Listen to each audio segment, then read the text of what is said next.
Mindfulness Mode 109. I breathe in the universe and I breathe out Michael. Reach new heights of calm, focus, and happiness on Mindfulness Mode with me, your host, Bruce Langford. On Mindfulness Mode, we talk about how people from all walks of life have discovered mindfulness and how it's impacted their lives to help them become more calm, focused, and happy. Thanks so much for joining us here in Mindfulness Mode. To thank you for listening, I'll send you a free copy of my book.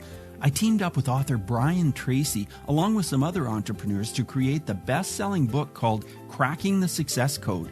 You'll learn more about my story and how I became an anti-bullying advocate, which later led to mindfulness and my mindfulness coaching.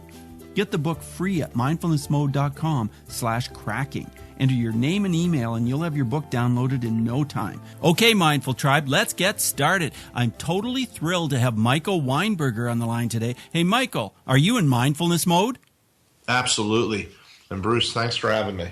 My pleasure. Great to have you on the show, Michael. Michael Weinberger is a software engineer who felt like his life was off the rails, dealing with bipolar disorder, which caused eating challenges, depression, and all kinds of other difficulties. Michael decided to take measures into his own hands. He created a piece of software to help him cope by using mindfulness on a regular basis. The software kept him on track and also helped him with his meds. Now, Michael has made this solution available to others who deal with similar challenges. So, Michael, tell us what mindfulness means to you.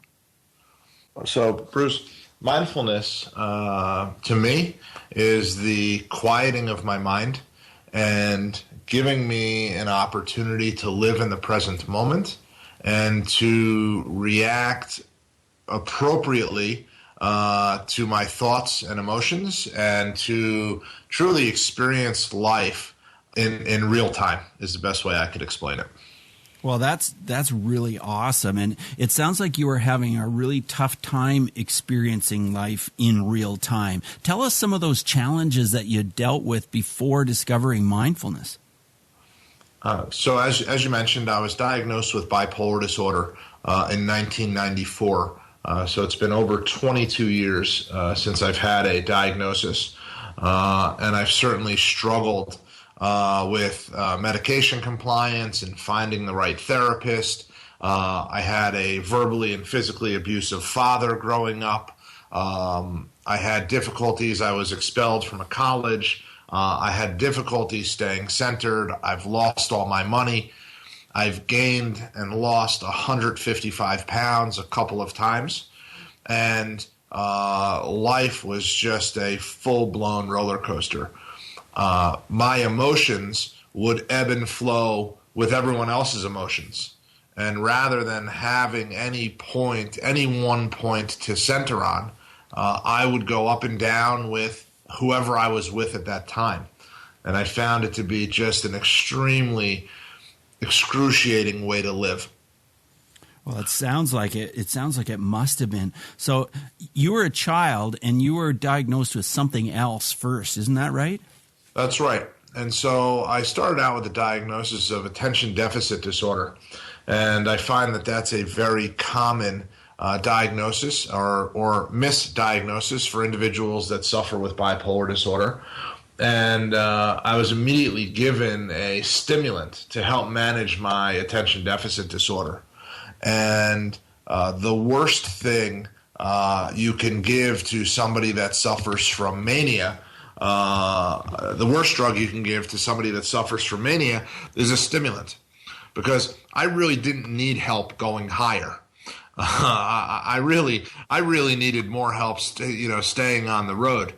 And so when I was given this stimulant, all of a sudden, I lived in New Jersey, yes, and I would drive around the state of New Jersey to the tune of 50,000 miles a year. And I just couldn't sit still. The world was racing by at 100 miles an hour. My mind was racing. I only felt comfortable driving 100 miles an hour around the state. Wow, driving 100 miles an hour. So how old were you when you were given these meds that cause an upper effect?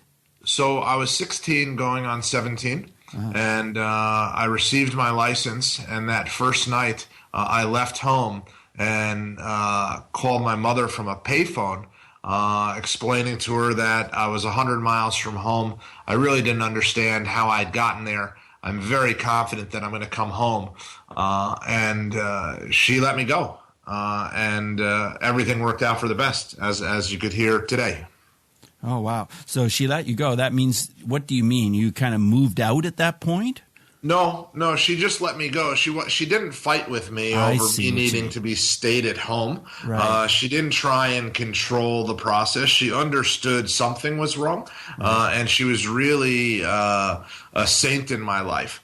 She was my biggest cheerleader and one of the most influential people as to why I'm here today. Oh, wow. And so she always helped you. I'm sure you had challenges as a younger child then. Is that right, before you were on any kind of meds? Absolutely. I had difficulty in school, not difficulty from an educational or learning perspective, difficulty from a staying in the same place for more than a few hours. I would say to my teachers, if you're only going to be reading the book to me, maybe you should just excuse me from class if you're not going to be adding insight. Because I just struggled with, the best way I could describe it, my mind is listening to the world at 100 miles an hour, and everyone else is speaking at 5 miles an hour. So in some ways, is that an advantage? Like if you want to achieve something, you want to create a business, or you want to do something on your own that you can control the speed, that sounds like that could be an advantage. I believe so. I'm a serial entrepreneur. I continue to create and solve problems for my clients. I work as a consultant simply because I'm probably a terrible employee. I like to come and go. I like to solve problems in the moment and then move on to the next problem. And so I have a successful technology business where I work with small businesses to solve their problems and then move on to the next problem at the next business. Well, let's jump into how you solved some of these challenges for yourself using software. Let's talk about that. Absolutely. One of the core principles of recovery for me is the use of mindfulness. And let me define mindfulness again. Mindfulness is the slowing of my mind so I could truly appreciate life. And it gives me an opportunity to live in real time and gives me an opportunity to experience everything I'm supposed to be experiencing. Prior to understanding mindfulness, I give a visual every time I talk, is that your left hand are your thoughts and your right hand is your reaction. And so if you could visualize, most of the world lives with their hands squeezed together, right? I can give you the example. Someone cuts you off in traffic. On your left hand, you experience someone cutting you off. On your right hand, you're immediately clapping because you're reacting to that. Yes. Right? Yes. And so I believe that as humans, we've been built with arms and shoulders and a head for a reason. Because let's give ourselves a chance to experience the emotion going up your arm, across your shoulders, through your mind, down your other arm, and then deciding how to react. Right. And the simple explanation right there is, someone cut me off, I pause. I experience frustration and irritation and irritability. And I feel those things, and then I start to realize I felt those things before in my life, and my life hasn't ended. Right. So it's kind of an analytical approach. Right. And so since my life hasn't ended and I've gotten through it, now I'm able to process that emotion and not necessarily react out of instinct, but react out of a place of support and compassion and patience and present being, right? Right. Because the best way I could describe mindfulness, if anybody could tell me who cut them off a week ago on a Monday, that person's a special person. Right. Because I can't. No. I have no idea who cut me. I don't know who cut me off this morning. And I can assure you that it's never worth, I always describe disproportionate responses to simple events, right? We Yes. always have would you ever spend the amount of time worrying about a situation in your life when you reflect back on that situation? Well, no, you wouldn't, would you? Right. Most people would say, well, that was kind of a waste of energy. Right. And so for me, what I've learned, because I do have a diagnosis that causes me to be impulsive and reactive and combustible, if I could use that word, I need the opportunity to stop and breathe and move forward. Right. And a lot of other people do too. And so you're obviously helping others to do the exact same thing, right? Absolutely. Absolutely. And I find that mindfulness really starts with a simple way in the morning by asking yourself, how happy are you? And I'll explain to you the process. If you wake up in the morning, I've been trained from early childhood, you cannot decide how you feel from the comfort of your own bed. And it sounds simple, but so many people are in a dark room, it's comfortable, and they decide that they are upset or they're depressed or the day isn't worth living or they're too overcome with emotion. Mm-hmm. And I was raised that you get up and you take a shower and you go and you eat breakfast and you start your day. And for me, my app, aplanforliving.com, which I'll go into, asks a simple question. How happy are you? 1 is absolutely depressed and overcome with emotion and having an inability to function for the day. 10 is probably grandiose and taking over the world. And I find that simply asking myself the question helps establish a baseline for myself so I know how well I'm doing day to day. Right. Okay, that makes sense. And just by positioning it positively, I'm already thinking, how happy am I? It doesn't say how upset am I. It doesn't say how do I feel, which I believe is too abstract. It puts you in the mindset, how happy are you? Well, I'm not that happy, but that's okay. I'm still better than a 1. Right. And so now, if I set myself up, and let's say I answer a 4, and a lot of people have said to me, well, what does a 4 mean? And I think one of the biggest things I struggle with in life is comparing myself to others and being envious of other people. And my answer to what is a 4, it's whatever a 4 means to you. Right? And so you know that an 8 is simply twice as good as a 4 for you. So there's no wrong answer here. But what I do is I start with an answer for the day, and my day typically starts at about a 6.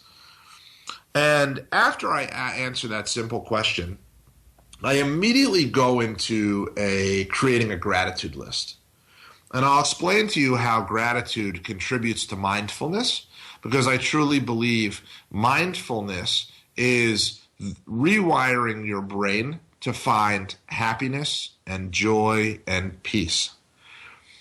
How great is it when you're able to reflect on your life and change your own perspective and realize how grateful you are for the things you have in your life? Well, that's pretty great. Like being able to just relax, be mindful, be grateful. Then all of a sudden you realize things are a lot better than you thought they were usually.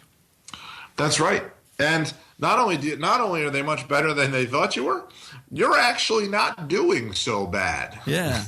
Right? Yes. Because I wake up every morning and I could easily create a list of negativity.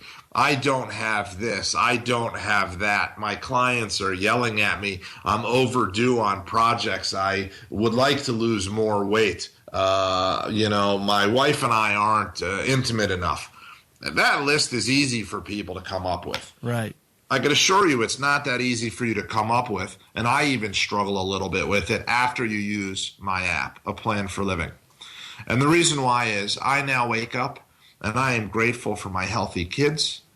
I'm grateful for my amazing wife. I'm grateful for my verbally and emotionally abusive father. Why? Because I'm able to see that that's not how you treat people, and that's not how I'm going to treat myself. Right. I'm grateful for the fact that I've been divorced. I'm grateful for the fact that I suffer with addiction, because I've been given the ability to reflect on my life every day and improve my life. Right. I am able to take these things that people might perceive as negatives. Like I need to lose more weight. Well, for me, I'm grateful I only have to lose 60 pounds. Right? Mm-hmm. I could be upset that I have to lose 60 pounds or be grateful that it's not 100 pounds. Right? Sure. Yes. Whatever my situation is, I could be grateful.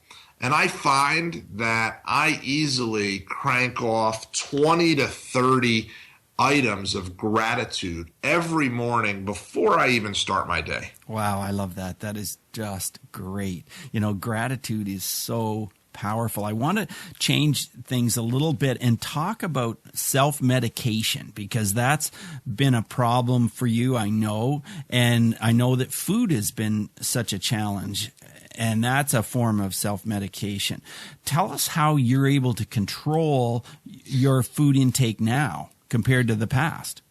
Absolutely. And so to touch on that, so I'm going to answer that question by not answering the question, if I may. Okay.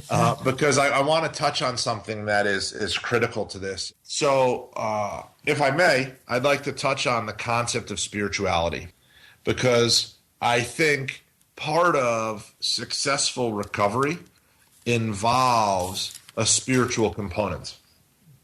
And when I speak about spirituality, immediately some people start turning off and stop listening. Some people immediately think that I'm going to start mentioning God and religion and prayer and all of these scary terms that people may or may not believe in, but have a strong opinion about. And for me, the reason I touch on spirituality, I'm not a religious person. Mm-hmm. I believe that there's something in the universe that takes care of how things come together that you can't otherwise explain. That's it. Spirituality for me is that simple explanation of why can I not explain why certain phenomena take place. And the essence of not understanding that phenomena is where I'm going to put my belief. And so while I was raised Jewish, I still have a cultural and religious identity as a Jewish individual. However, I believe that asking the universe for guidance when I'm stuck helps me get unstuck. It helps me shed the burden of having to solve all of my own problems. The greatest example I can give, and many, many people have experienced this, is that how many people have stepped on a scale, and right before they stepped on the scale, they know they've been eating poorly, they pause and close their eyes for even a second. That's spirituality. Yeah. It might not be your God, but you're talking to somebody and you're saying, listen, I know I've been super lousy with my food, but if you just give me a good number, whoever you define as that you is spirituality. And so for me, I use the word prayer simply because it's a great reflection of the action I'm taking. But it could be used as thoughts or wishes or intentions or desires or wants right? And Right. in my app, A Plan for Living, you're able to customize it so it fits to your tone. So, yeah. So is prayer your form of meditation? Prayer is one form of meditation. Right. And so the way I look at prayer is after I create my gratitudes, I pray for those around me. I hope, and I could easily exchange the word hope. I hope friends that are going through divorces are going to be okay. I hope that friends that are trying to have children are going to have whatever they're meant to have and that they're going to be happy. I hope for humility and patience and willingness, right? I pray for clients of mine that are struggling. I hope they do well. And I don't hope that they do well because they're going to pay me. I truly hope they do well so they can be happy because I believe I'm going to be taken care of in whatever form it's going to take. And I'll explain to you how I have such a strong belief system in a moment. Okay. However, I believe that if you're able to get out this prayer list, all of a sudden you're now witnessing or watching your life, right? You're no longer actively engaged in the act of control, right? You no longer need outcomes in order to be happy because you're placing that burden, that relief on somebody else. And so the way I view gratitude and spirituality is, Bruce, if I were to say to you, I'm going to pay all your bills for the rest of your life so you don't have another concern. Right. Right? Uh-huh. Many people would be grateful for that. And there's a sense of relief that comes off. Right? You're like, oh, Michael, you're going to take care of that. I don't have to worry about these things anymore. Well, through the use of my app, you could experience that every day. Wow, that sounds great. You have the ability to experience that on a daily basis. And the final act of the final component of my application is the concept of experiences. And it's writing down experiences as you have them throughout the day, both positive and negative, so you're able to reflect on how happy you are relative to the emotions you're experiencing. Okay, so some people would call this journaling, so it's the same kind of thing then, right? That's exactly right. And the reason why I find the app to be critical is everybody has problems. Very few people know how to even start an honest conversation with themselves. They don't want to go to therapy because they now are going to be exposed, right? You're going to be exposed as a fraud. You don't want to tell your loved ones because they're going to judge you or critique you, right? You might not have the money. You might not have the time. You have all of these reasons not to do it. I created the app because I needed something that was judgment-free, stigma-free, inexpensive, and actually free at the moment, and always available. I could tell you, I've told the app things that I'm not comfortable saying out loud to other human beings, and the app has never laughed at me. It has never judged me. It has never prevented me from continuing on. It has never even critiqued me for feeling like life wasn't worth living in the morning and that I can't believe I thought that this morning. Right. Because those are emotions. They are simply emotions. And I do a lot of journaling and blogging on that at the website, aplanforliving.com, so you can get more of my thoughts. But so Bruce, that's what I wanted to kind of touch on from a mindfulness perspective. Right, and I can't wait to check this out. And I want to jump on one thing you said, that so many of us are afraid that we'll be exposed as a fraud. Do you think that us being dishonest with ourselves is one of the big problems that people have with themselves and with their mindset?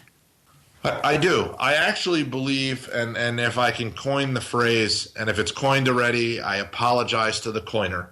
but if I could coin the phrase, it's unintentional dishonesty. Okay. Because you're not intentionally lying to yourself and others. No. You just you don't know what honesty is. Right. You don't know what the truth is, because the society says, advance your career, have the bigger house, the better car, the more kids, the white picket fence. So you start to tell yourself this story. Yeah. And so I believe that you don't even know what story you're telling yourself. Right. And what is the truth? Well, the truth for me, Bruce, the truth is I'm terrified I'm going to be a failure. I'm terrified I'm going to let my kids and my wife down. I'm terrified my meds are going to stop working. I'm terrified I'm going to gain 300 pounds, right? I'm terrified that people are going to find out that despite my success, maybe I'm not that good, right? And I just shared those 5 things because, A, I have those fears. And you know what I tell people that I coach at the end of the day? What's that? It's okay. That's great. The fact that you've experienced them and you know that. Because how do you make progress? You first have to stop and realize where you are. Right. If I didn't realize I was terrified of failing, how could I succeed? Wow. By not failing, by being terrified more, right? How do you do that? I simply embrace it, because there's a lot of profound authors out there.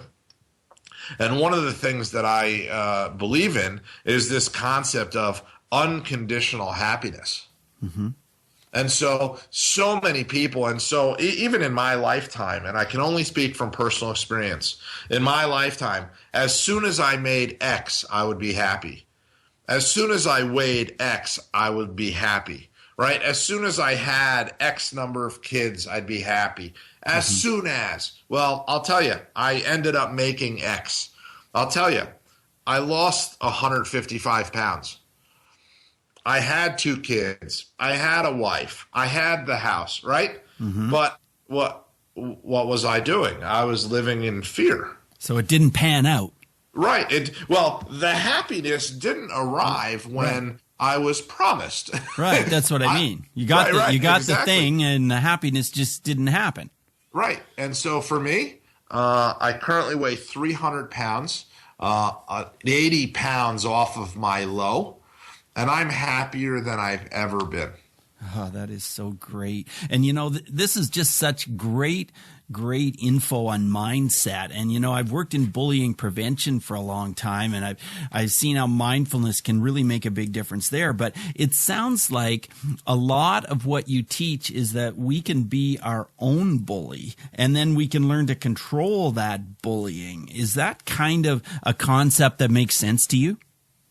I couldn't agree more. I feel that everyone has this internal dialogue that's happening in their mind.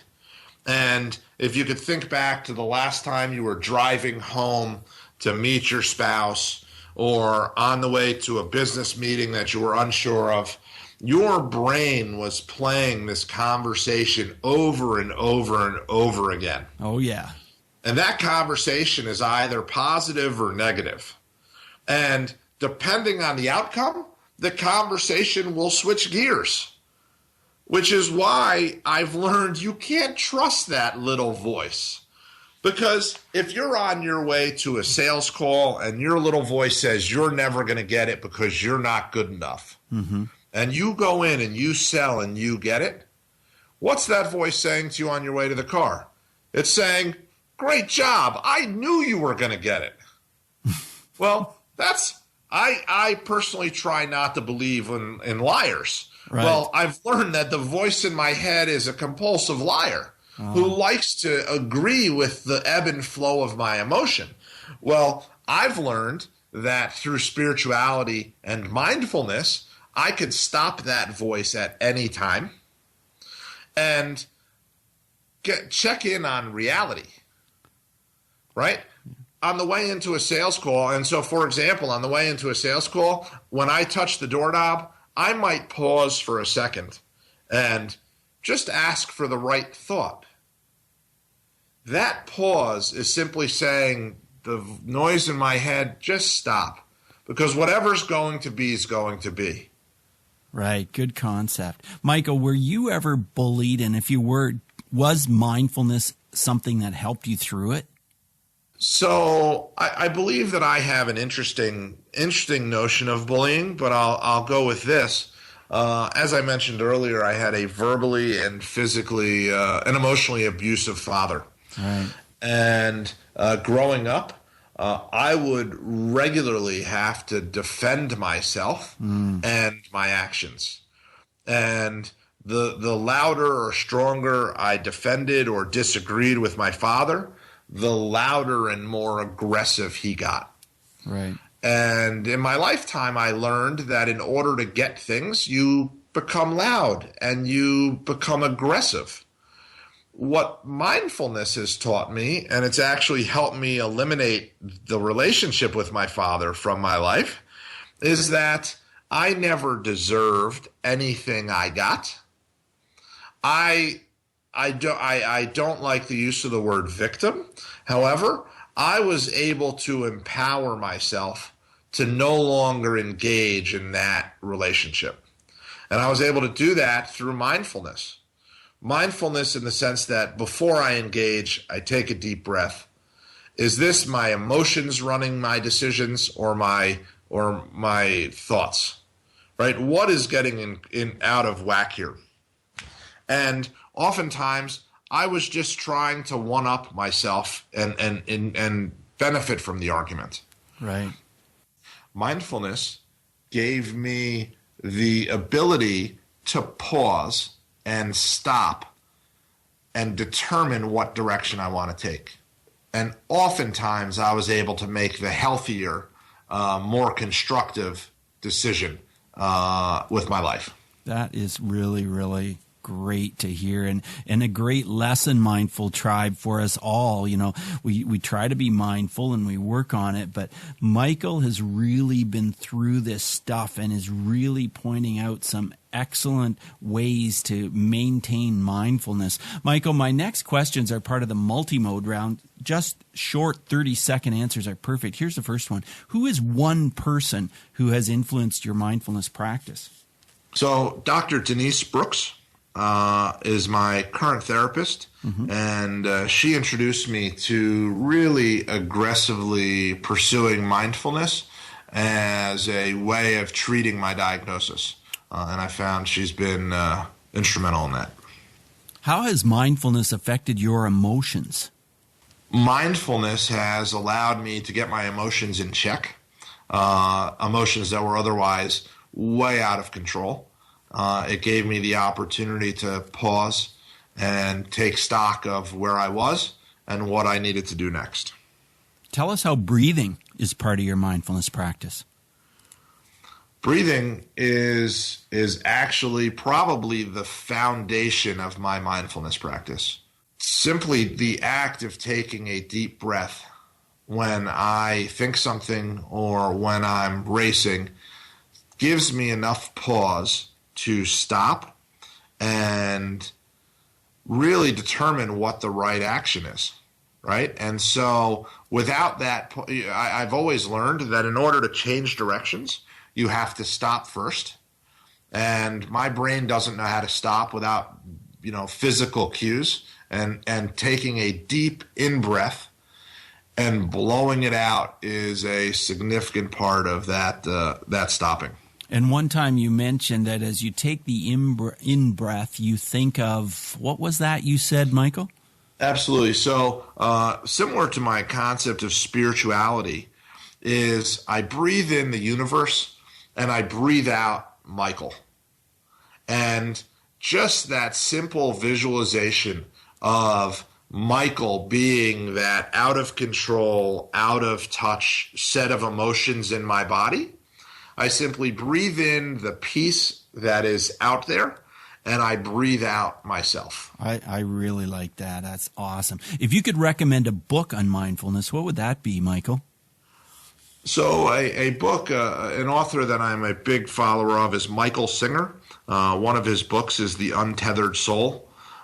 He does some great work around living in the present moment and describing unconditional happiness. Yeah, I love that book too. Can you share an app which helps you to be more mindful? An app besides your own, which I know is awesome, A Plan for Living. Can you suggest another app besides that?